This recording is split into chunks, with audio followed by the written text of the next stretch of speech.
మాజీ MP Nandigam custody పిటిషన్పై విచారణ జరగనుంది. టీడీపీ కార్యాలయంపై దాడి కేసులో అరెస్టైన నందిగాం సురేష్ను కస్టడీకి ఇవ్వాలని పోలీసులు పిటిషన్ దాఖలు చేశారు.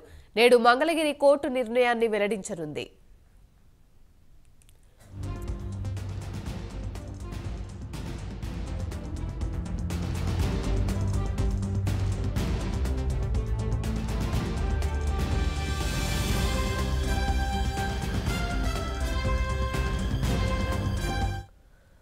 మరోవైపు టీడీపీ ఆఫీస్పై దాడి కేసులో ముందస్తు బెయిల్ కోరుతూ వైసీపీ నేత దేవినేని అవినాష్ సుప్రీంకోర్టును ఆశ్రయించారు. ఏపీ హైకోర్టు అవినాష్ పిటిషన్ను కొట్టివేయడంతో ఆయన సుప్రీంకోర్టుకు వెళ్లారు. ఇక అవినాష్ పిటిషన్ను ఉన్నత న్యాయస్థానం ఇవాళ మెన్షన్ చేసే అవకాశం ఉంది. ఇదే అంశానికి సంబంధించి మరిన్ని వివరాలు మా ప్రతినిధి రవికృష్ణ అందిస్తారు. రవికృష్ణ,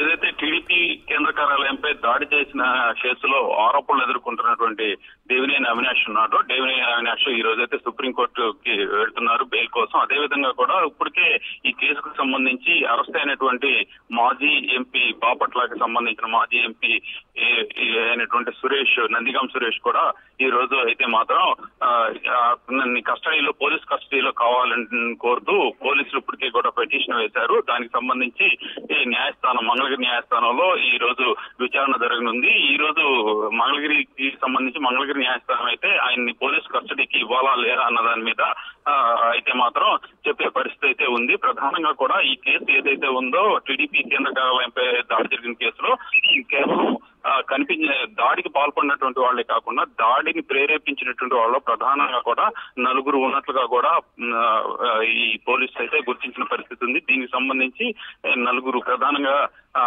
ఎంపీ అయినటువంటి నందిగాం సురేష్, అదేవిధంగా కూడా ఎమ్మెల్సీ అయినటువంటి లీలా అప్పారెడ్డి, అదేవిధంగా తలసల రఘురాం, అలాగే టీడీపీకి సంబంధించినటువంటి ప్రధాన నాయకులైనటువంటి దేవినేని అవినాష్ హస్తం దీని వెనక ఉన్నట్లుగా కూడా గుర్తించారు. ఈ నేపథ్యంలో వీళ్ళందరినీ కూడా అరెస్ట్ చేసేందుకు ప్రయత్నిస్తున్నారంటే అరెస్ట్ ఎప్పుడైతే వీళ్ళు ఆరోపణలు ఎదుర్కొంటూ పోలీస్ కేసులు ఉన్నాయని తెలిసిందో వెంటనే కూడా వీళ్ళు హైకోర్టును ఆశ్రయించడం జరిగింది.